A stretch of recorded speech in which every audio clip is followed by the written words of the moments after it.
Good afternoon, folks. Thank you for joining me. My name is Tim Hanley, and I'm the author of Lady Black. Lady Black is a story of murder, it's a story of betrayal, and it's a story of love. Our setting is in the 1930s, Dawson City, Yukon. Canada is in the firm grip of an economic depression. Money is scarce, and people will do most anything for it. So I'm asking you to join me for a few minutes. We're going to travel back in time to 1933 to the Gold Bottom Hotel in Dawson City. We're going to meet a fellow by the name of the Stranger.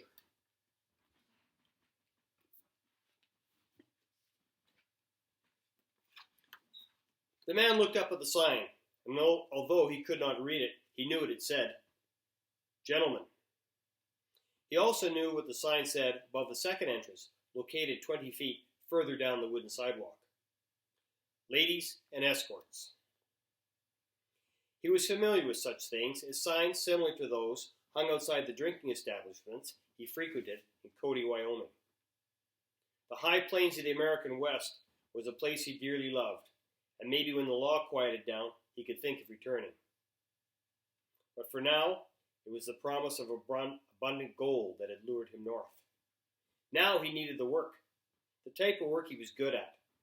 He promised himself yet again not to drink up his money. In the circles that he traveled, there were few people who were familiar with him, but none could truly say they knew him. No one would describe him as bright, but all would agree that he was cunning. He took 2 steps into the bar and paused, allowing his eyes to adjust from the bright sunshine of Dawson to the inner haze of smoke and shadows. The floor was said to be the finest oak planking, but that was in a time of wealth.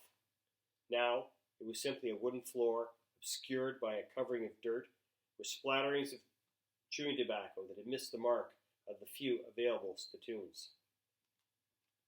The round barroom tables were covered with terry cloth that soaked up the generous amounts of spilt alcohol.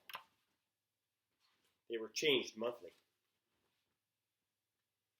Before one's eyes could adjust to the gloom and reveal your surroundings, it would be the smell of stale beer and acrid cigarette smoke that assaulted your nose and unmasked your locale. The odor was replenished daily. As for the man from Wyoming, he felt right at home. 2 weeks and a hell of a lot of whiskey had passed since he was last in the Gold Bottom. He cursed himself for not being more attentive. He could hardly remember the man he had dealt with. He had no doubt that given enough time he could ferret him out. His rheumy eyes cast about the barroom. It was early evening, and the regulars had started to file in for their evening drink. They would be followed later by the women of Dawson, who worked the night shift. The man he was looking for was said to be a dedicated patron of both. It didn't take him long. His eyes settled on a gentleman in a tan-colored suit, his attire not at all fitting his surroundings. He was squirreled away in the last booth on the right-hand side of the bar. Satisfied that this is the man he was seeking, he strode deliberately across the barroom floor and stood dispassionately before him. "Your lady friend tells me you're looking for me," he said with a sly grin. Roland Jenkins was a lawyer with a reputation. He looked up at the man. He sat back in the booth and slowly rotated the drink in his hand. "How did it go?" The stranger gave him a long blank look before answering. "How do you think it went? You paid me to do a job. It's done." Jenkins peered at him before giving him a quick, tight smile. The stranger continued. "I hope you didn't get me over to this crummy bar of yours just to ask me some stupid, dumbass question." Jenkins was feeling the need for caution. He did his utmost to keep the fear from rising in his voice. "Look, I might have something for you, but it needs to happen. Quick. You realize I just got back into town and it wasn't easy getting here? Everything in this goddamn country is either wet or washed out." "Do you want the job or not?" Jenkins replied with more bravado than he felt. "Why don't you buy me a drink? We can talk about it." He sat down in the booth opposite the lawyer. Jenkins waved the bartender over. The tall, gaunt man with thinning hair responded to his summons more quickly than he did with most other customers. He stood at the booth and looked at Jenkins. The stranger stared up at the barkeep and said in a low, threatening voice, "What are you looking at him for? I'm the one who wants a goddamn drink." The tall barman shifted an uneasy gaze towards the stranger. "Double whiskey. No crap. The best you got." The gaunt man looked back at Jenkins for confirmation. The lawyer wasn't in the habit of buying anyone drinks, let alone a quality product. He took a measure of the man before him. Big-boned and heavy-set, his whiskered face fleshy from too much time on a bar stool. A man whose best days were behind him, but still dangerous. He affirmed the order with a slight nod of his head.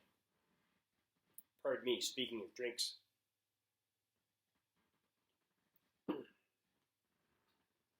They talked for an hour, which was about a half an hour more than need be. Plenty of time for the stranger to consume 2 more of the finest and start showing serious signs of inebriation.